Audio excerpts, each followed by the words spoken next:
안녕하세요. 성교육하는 엄마, 성교육 강사 유블리마입니다. 요즘 코로나로 떠들썩하기도 하지만 조두순 사건으로도 굉장히 시끄럽죠. 그래서인지 아이들 성교육에 더 관심을 두고 대비하고자 하는 부모님들이 참 많아진 것 같습니다. 오늘은 정말 상상하기도 싫고 끔찍하지만 만약 내 아이가 성피해를 입는다면 어떻게 해야 하죠? 에 대해 이야기해 보려고 합니다. 엄마가 들려주는 내 아이 성교육. 좋아요랑 구독, 알림 설정 부탁드려요.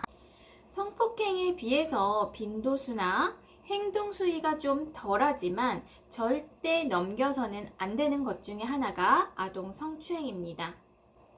아동 성추행은 가중처벌이 되는 대상으로 징역은 2년 이하, 벌금은 1,000만원에서 3,000만원 사이로 책정됩니다. 하지만 안타깝게도 사실상 이 징역이나 벌금을 채워서 선고가 내려지는 경우는 거의 없다고 합니다. 그렇다고 해서 내 아이의 피해 사실을 두고 볼 수는 없죠. 그리고 아동 성추행 가해자 처벌을 위해서 가장 먼저 필요한 건 피해자의 진술인데요. 무엇보다 피해자의 상황을 구체적으로 파악하고 정리하여서 명확하게 전달이 돼야 하는데요. 피해 상황에 대해서 최대한 구체적으로 진술할 수 있도록 일관성 있게 진술할수록 가해자가 더 높은 처벌을 받을 수가 있겠죠. 실제로 어린 아이들이 또래 친구, 친인척, 주변 사람들에게 성피해를 입는 경우가 굉장히 많은데요. 이런 일을 겪은 직후 어떻게 해야 하는지 어려움을 느끼시는 분들이 많습니다. 성인과는 다르게 아이들이 피해자일 경우에는 제대로 된 진술을 얻기 어려워서 가해자를 높은 수위로 처벌하기 힘들다고 하죠. 만약 내 아이에게서 의심스러운 상황이 발생한다면 아이에게 질문을 쏟아내기 이전에 녹음기의 녹음 버튼을 누르고 질문을 시작하세요. 아이들이 어릴수록 한 번 했던 이야기를 다시 똑같이 하기 힘들고 구체적으로 표현하는 게 어렵기 때문에 부모님들이 아이에게 처음 질문하는 상황에서의 녹음이 큰 영향을 줄 수 있습니다.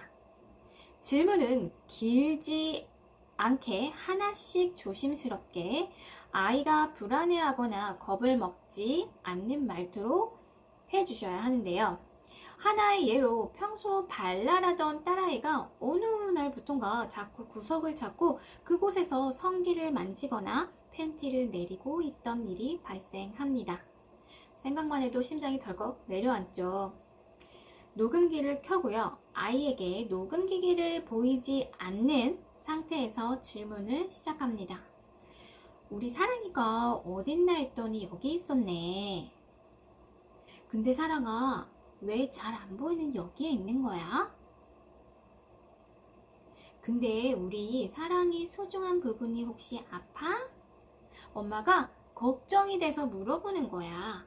소중한 부분이 아프면 왜 아픈지 알고 엄마가 약도 발라주고 싹 나을 수 있는 방법을 찾을 거거든.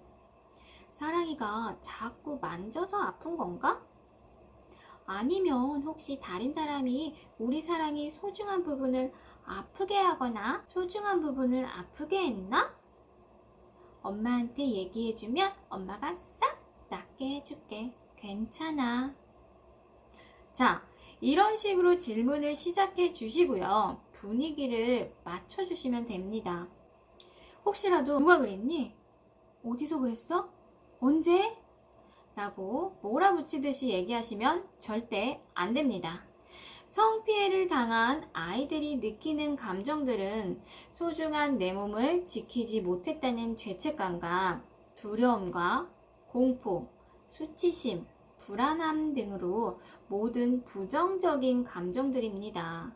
최대한 아이가 엄마 품에서 안정을 느껴가면서 이야기할 수 있도록 분위기를 이끌어 주세요. 정말 안타깝게도 우리나라의 아동 간 성추행 건수는 매년 늘어나는데요. 10세 미만의 아동은 형사처벌이나 법적 규제 대상이 아니기 때문에 처벌이 힘듭니다. 가해 아동이 있더라도 나이가 어려서 성범죄라고 인식하고 한 행위라고 보기 어렵기 때문이라고 하는데요. 결국 현재로서는 사전, 사후, 성교육 규정과 지침만 있다고 합니다. 아동 간 성추행 문제가 발생하면 유치원이나 어린이집에서는 교육청에 보고를 하고 아동에게 성교육을 하도록 되어 있지만 의무가 아닌 권고사항이라고 합니다.